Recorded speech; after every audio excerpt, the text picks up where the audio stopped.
Welcome to all of you surprise online learning centre. मैं हूं हरीश मिश्रा और क्लास 12 बायोलॉजी के लिए मैं आपको बायोलॉजी पढ़ाऊंगा।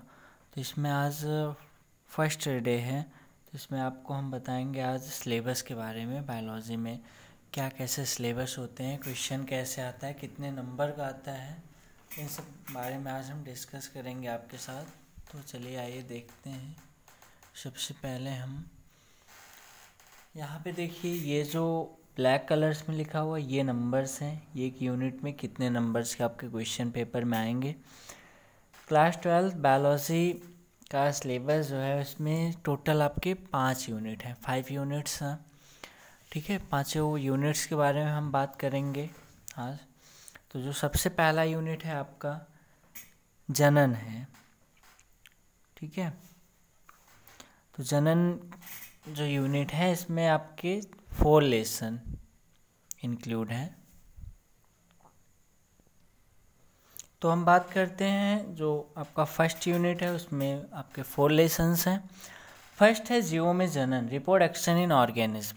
तो जीवों में जनन, इसमें आपको जीवों के जनन के बारे में लिखना है और उनके लक्षण लिखने हैं और कौन सी जातियों में किस तरह का जनन होता है, और लैंगिक जनन, अलैंगिक जनन, द्विविभाजन, बीजाणु जनन, कलिका निर्माण, खंडी भवन, पुनरुद्ध भवन, इन सब के बारे में पढ़ना है। सेकेंड जो लेसन है आपका पुष्पी पादपों में लैंगिक जनन, sexual reproduction in flowering plants, मतलब कि ऐसे पौधे जिनमें फ्लावरिंग होती है। देखिए, ऐसे भी पौधे होते हैं जिनमें फ्लावरिंग नहीं होती है। ठीक है, तो उनमें जो रिप्रोडक्शन का टाइप होता है, कुछ में कायिक भी होता है। ठीक है, वेजिटेटिव। तो यहाँ पे पुष्पी पादपों में लैंगिक जनन, तो इसमें सबसे पहले आपको परागण के बारे में पढ़ना है, परागण के प्रकार पढ़ना है, पुष्प की संरचना पढ़ना है, नर एवं मादा युग्मकोद्भिद का विकास पढ़ना है, वय जनन, अंता जनन। ठीक है, और भ्रूण पोष, भ्रूण का परिवर्धन, बीज का विकास, फल का निर्माण। ठीक है, एपोमिक्सिस, अनिषेक जनन, बहुभ्रूणता आदि पढ़ने हैं टॉपिक्स इसमें। थर्ड है आपका मानव जनन, ह्यूमन रिप्रोडक्शन। तो इसमें ह्यूमन रिप्रोडक्शन के बारे में पढ़ना है, ह्यूमन में रिप्रोडक्शन कैसे होता है, मानव में जनन कैसे होता है, जनन की उनमें क्या विधियाँ होती हैं, क्या कैपेसिटी होनी चाहिए उसके लिए। ठीक है, नेक्स्ट है जनन स्वास्थ्य, हेल्थ रिप्रोडक्शन, मतलब जनन स्वास्थ्य में आपको पढ़ना है जनन स्वास्थ्य की आवश्यकता, उसमें जो सेक्सुअल डिजीजेस होते हैं और इसमें आपकी कई सारी चीज़ें होती हैं जैसे IVF, ZIFT, GIFT। ठीक है, बंध्यता, तो इन सब के बारे में भी आपको डिटेल में बताया जाएगा। सेकंड यूनिट पे आते हैं। हाँ, एक सेकंड और, जो फर्स्ट यूनिट है आपका, फर्स्ट यूनिट 14 नंबर के आते हैं पेपर में आपको, जब बोर्ड पेपर होगा आपको उसमें 14 नंबर के यहाँ से आएंगे। सेकंड यूनिट है आपकी अनुवांशिकी तथा विकास, हेरिडिटरी एंड डेवलपमेंट। तो इसमें से आपको 18 नंबर मिलता है, तो सबसे ज़्यादा नंबर आपको यहीं से मिलता है, हेरिडिटरी एंड डेवलपमेंट से। और ये देखा जाए तो बहुत महत्वपूर्ण यूनिट भी है। ठीक है, इसमें आपको वंशागत तथा विविधता के आधार, जो इसमें लेसन है, इसके अंडर में 3 लेसन है। ठीक है, तो पहला इसमें सेकंड यूनिट में जो पहला लेसन मिलेगा, वंशागत तथा विविधता के सिद्धांत मिलेंगे आपके। ठीक है, इसमें आपको पढ़ना है अब ये प्रभाविता, अपूर्ण प्रभाविता। ठीक है, रुधिर वर्ग भी पढ़ना है, बहुजीनी वंशागति पढ़ना है, क्रोमोजोम का सिद्धांत पढ़ना है, क्रोमोजोम्स और जीन पढ़ने हैं, लिंग निर्धारण पढ़ना है, मनुष्यों में लिंग निर्धारण कैसे होता है, पशुओं के बारे में पढ़ना है, पक्षियों के बारे में भी। और इसमें कुछ डिजीज़ होते हैं जैसे कि हीमोफीलिया, बड़ा अंधता, ये सब क्या है, ये सब आपके जेनेटिकली होते हैं, वंशानुगत होते हैं। ठीक है, और इसमें आपको मेंडलिज्म में भी पढ़ना है, मेंडल के कुछ प्रयोग हैं इसी के अंतर्गत पढ़ने हैं। ठीक है, उसके बाद सेकंड लेसन है आपका, यूनिट सेकंड में सेकंड लेसन है। यहाँ पे देखिए, वंशागत की आणविक आधार, मॉलिक्यूलर बेसिस ऑफ इनहेरिटेंस। तो इसमें आपको पढ़ना है आनुवांशिक पदार्थ की खोज, कैसे खोज हुई, इसमें डीएनए क्या एक आनुवांशिक पदार्थ है, डीएनए तथा आरएनए की संरचना, डीएनए की पैकेजिंग, ठीक है, सेंट्रल डोग्मा, अनुलेखन, आनुवांशिक कोड मतलब कि जेनेटिक कोडॉन जो कोड होते हैं, ठीक है, रूपांतरण पढ़ना है, जीन अभिव्यक्ति का नियमन पढ़ना है, लैक ओपेरॉन का मॉडल पढ़ना है आपको, इसमें मानव जीनोम क्या होता है, कैसे होता है, और डीएनए फिंगरप्रिंटिंग, इतनी चीज़ें पढ़नी है। उसके बाद है थर्ड आपका है विकास, डेवलपमेंट। तो डेवलपमेंट में क्या है, सबसे पहले आपको लाइफ की ओरिजिन पढ़नी है, जीवों का विकास कैसे हुआ, ठीक है, जैव विकास तथा जैव विकास के प्रमाण भी पढ़ने हैं इसमें आपको, जैव विकास कैसे हुआ, उनके क्या क्या प्रमाण हैं, बिना प्रमाण के थोड़ी ना कुछ होगा, प्रमाण तो ज़रूरी है। तुलनात्मक शरीर संरचना मतलब कि दूसरे जीवों से शरीर की रचना की तुलना करना, भ्रमणकी तथा आणविक प्रमाण, डार्विन का योगदान इसमें पढ़ना है, डार्विनिज्म भी पढ़ना है, और उत्परिवर्तन पुनर्योजन पढ़ना है आपको, और इसमें प्राकृतिक चयन और प्राकृतिक चयन के प्रकार, मतलब कि प्रकृति भी के कुछ चीज़ों को चयन करती है और उनके प्रकार क्या क्या हैं, जीन प्रवाह तथा अनुवांशिक अपवाह भी पढ़ना है, जो अनुवांशिक की अफवाहें होती हैं, और हार्डी वीनबर्ग सिद्धांत, अनुकूली विकिरण तथा मानव का विकास, इतनी चीज़ें इसमें पढ़नी है। तो ये देखा जाए तो ये जो यूनिट है काफ़ी इम्पॉर्टेंट है, इसमें काफ़ी कुछ चीज़ें जो हैं वो जेनेटिक्स रिलेटेड हैं, ठीक है। तो और ये सबसे ज़्यादा नंबर भी आपको देता है, 18 नंबर देता है। फिर अगले चलते हैं हम यूनिट थर्ड में। यूनिट थर्ड जो है आपका मानव कल्याण में जीव विज्ञान, बायोलॉजी इन ह्यूमन वेलफेयर, मतलब कि मानव के कल्याण में जीव विज्ञान किस तरह से है, कैसे है, क्या योगदान है, इस बारे में आपको पढ़ना है। तो इसमें पहला है मानव स्वास्थ्य तथा रोग, ह्यूमन हेल्थ एंड डिसीजेज, मानव के स्वास्थ्य के बारे में पढ़ना है कि रोगजनक मतलब कि जो रोग उत्पन्न करते हैं, ऐसे जीव जो रोग उत्पन्न करते हैं, और मानव में होने वाले परजीवी जीवों के द्वारा रोग, मतलब कि परजीवी जो किसी दूसरे पे डिपेंड होते हैं अपने भोजन के लिए, अपने पोषण के लिए, ठीक है। तो इसमें आपको जैसे मलेरिया, डेंगू, चिकनगुनिया, फाइलेरियासिस, ठीक है, एस्केरियासिस, टाइफाइड, जुखाम, न्यूमोनिया, रिंगवर्म और अमीबाइसिस, ठीक है, इनके बारे में आपको पढ़ना है और इनकी रोकथाम के बारे में पढ़ना है।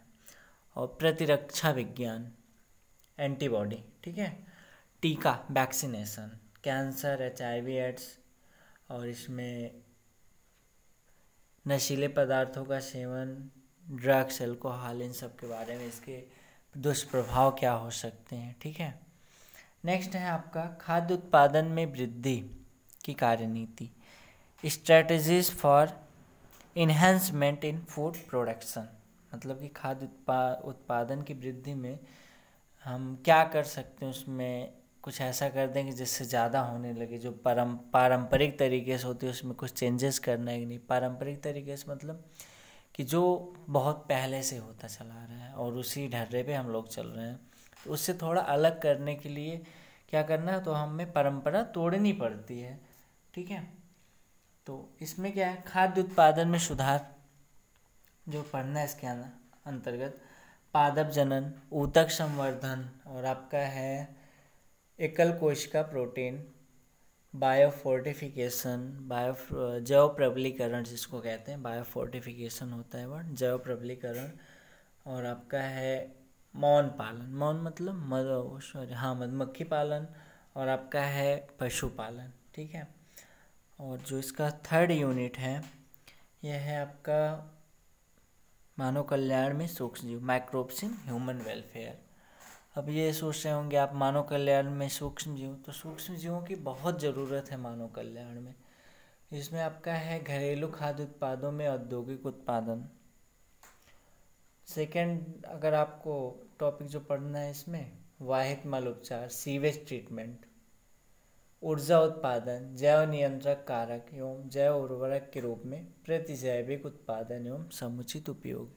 इतनी चीज़ें तो आपको यूनिट 3 में पढ़नी है, और यूनिट 3 से आपको 14 नंबर मिल रहे हैं, 14 नंबर मिल रहे हैं। इसमें ज़्यादा कुछ नहीं करना है, केवल थ्योरी बेस्ड है, सब आपको समझना और पढ़ना है। अब आते हैं हम 4th यूनिट में। 4th यूनिट आपका है जैव प्रौद्योगिकी, बायोटेक्नोलॉजी। ठीक है, इसमें आपको पढ़ना है, जो इसमें 2 लेसन ही है मात्र, और ये सबसे कम जो यूनिट है 4 यूनिट, ये सबसे कम नंबर का है आपका। इसमें आपको 10 नंबर ही मिलेंगे, लेकिन पढ़ना तो पड़ेगा ही भाई, क्या पता कि इसमें से क्वेश्चन आ जाए और आपको याद आप ना पढ़े हो, तो इसलिए पढ़ना ज़रूरी। जितने भी टॉपिक हैं सब अपने आप में ज़रूरी हैं और सबको पढ़ना है और अच्छे से पढ़ना है। ठीक है, तो आइए चलते हैं जैव प्रौद्योगिकी में। जो पहला है लेसन, जैव प्रौद्योगिकी सिद्धांत व प्रक्रम, principle and process in biotechnology. ठीक है, इसमें आपको आनुवांशिक इंजीनियरिंग पढ़ना है, रिकॉम्बिनेशन टेक्नोलॉजी, मतलब कि डीएनए में सिस्टम होता है। डीएनए में जो आनुवांशिक पदार्थ डीएनए होता है, उसमें डीएनए से किसी एक चैन को तोड़ के वहाँ पे कोई दूसरा चैन ले आके ऐड करो। ठीक है, वही होता है बायोटेक्नोलॉजी, रिकॉम्बिनेशन टेक्नोलॉजी, पुनर्योजन तकनीकी। ठीक है, और लेसन सेकंड है इसका 4th यूनिट का, और वैसे तो 12 लेसन है आपका।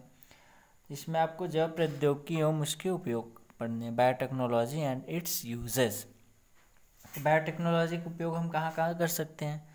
जैव प्रौद्योगिकी में कर सकते हैं ना। जैव प्रौद्योगिकी में जैसे स्वास्थ्य एवं कृषि में उपयोग कर सकते हैं। मानव इंसुलिन, इंसुलिन आपको पता होगा कि जिनमें शुगर होता है, शुगर क्यों होता है? पैनक्रियाज की बीटा सेल्स होती है, वहाँ पे इंसुलिन का श्रवण कम हो जाता है, स्रावित नहीं हो पाता, इसलिए ब्लड में जो ग्लूकोज का लेवल होता है वो इंक्रीज कर जाता है, इस वजह से शुगर हो जाता है। तो इसलिए उन्हें ये जो इंसुलिन होता है, इंसुलिन दिया जाता है। तो इंसुलिन बनता कैसे है?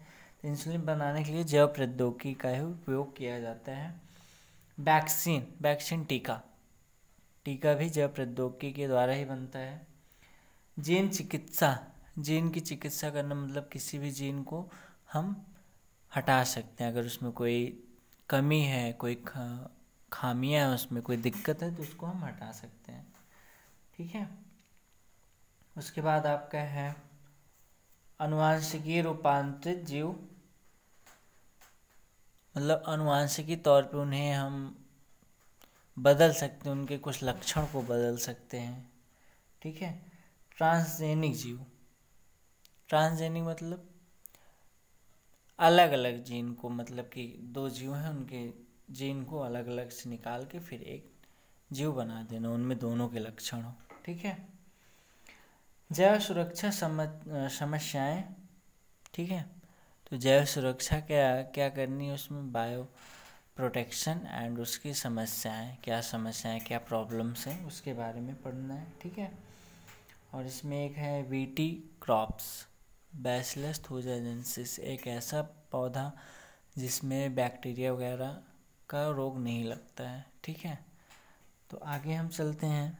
आपका लास्ट यूनिट है जो कि 14 नंबर का, 14 नंबर का पारिस्थितिकी। आप जहाँ पे रहते हो, जिस वातावरण में रहते हो, उस बारे में अध्ययन, उसके बारे में जानना समझना। ठीक है, तो इसमें भी आपके करीब 4 लेसन हैं। पहला है जीव और समष्टियाँ, ऑर्गेनिज्म एंड पॉपुलेशन। इसमें आपको जीव, पर्यावरण, वास स्थान तथा उनके समष्टि तथा पारिस्थितिकी अनुकूलन, समष्ट पारस्परिक क्रियाएं और अस्पर्धा, परभक्षण, परजीविता, वृद्धि, जन्म दर, मृत्यु दर, आयु वितरण, ये सारी चीज़ें आपको पढ़नी है। नेक्स्ट है आपका परितंत्र, इकोसिस्टम क्या होता है?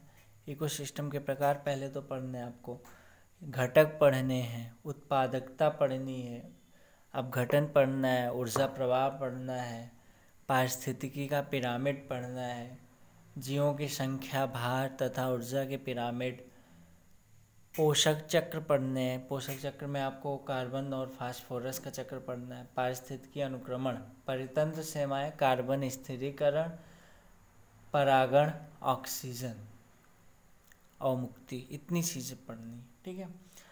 नेक्स्ट है आपका जैव विविधता एवं संरक्षण, बायोडाइवर्सिटी एंड कंजर्वेशन। जैव विविधता क्या होती है कि हमारा जो वो है एटमॉस्फेयर है, एनवायरनमेंट है, इसमें विविधता बहुत पाई जाती है। कहीं पे बहुत बड़े बड़े पेड़ हैं तो कहीं पे झाड़ियाँ हैं, कहीं पे जंगल है, कहीं पे पहाड़ है, कहीं पे नदियाँ हैं ना। तो ये सब चीज़ें हैं। तो इसमें जैव विविधता की संकल्पना करना है, क्या कैसे हैं जैव विविधता, जैव विविधता के बारे में पढ़ना है। जैव विविधता का महत्व क्या है, इसकी क्षतियों, जैव विविधता का संरक्षण, हॉट स्पॉट, संकटाग्रस्त जीव, विलुप्त जीव मतलब कि जो विलुप्त हो चुके हैं। Red data book, red data book आपको बता भी दें कि इसमें ऐसे जीवों को रखा जाता है जो एकदम मतलब कि खत्म होने के कगार पे हों, विलुप्त होने के कगार पे हों। बायोस्फीयर रिजर्व, राष्ट्रीय उद्यान, सेंचुरीज आदि के बारे में पढ़ना, ठीक है। लास्ट जो आपका है 16 लेसन, इसमें आपको पर्यावरण के मतलब इन्वायरमेंटल इश्यूज, पर्यावरण के मुद्दे क्या हैं, हम क्या क्या चीज़ें करें कि हमारा पर्यावरण सही रहे, ऐसी चीज़ें ना करेंगे जिससे हमारे पर्यावरण को नुकसान हो, ठीक है। क्योंकि हम इस पर्यावरण में रहते हैं तो इसका सही होना बहुत ज़रूरी है। तो इसमें वायु प्रदूषण एवं इसका नियंत्रण, जल प्रदूषण तथा नियंत्रण, कृषि रसायन तथा उनके प्रभाव, ठोस अपशिष्ट प्रबंधन, रेडियो एक्टिव अपशिष्ट प्रबंधन, ग्रीन हाउस प्रभाव, ग्लोबल वार्मिंग, ओजोन अवक्षय, वनोन्मूलन, डिफॉरेस्टेशन जिसको कहते हैं, पर्यावरणीय समस्याओं से संबंधित कोई भी एक केस आपको करना है, आपका प्रोजेक्ट रहेगा लास्ट में, ठीक है। तो सब मिला के आपकी कितने लेसन है, 16 लेसन है और उसमें सब 5 यूनिट्स हैं आपके। तो यूनिट वाइज हम लोग पढ़ेंगे। उसमें सबसे पहले फर्स्ट यूनिट शुरू होगा जिसमें आपको फर्स्ट लेसन बताया जाएगा, ठीक है। तो घर पे रहिए, पढ़ते रहिए, सुरक्षित रहिए, ठीक। थैंक यू एंड लाइक और शेयर करना ना भूलिए।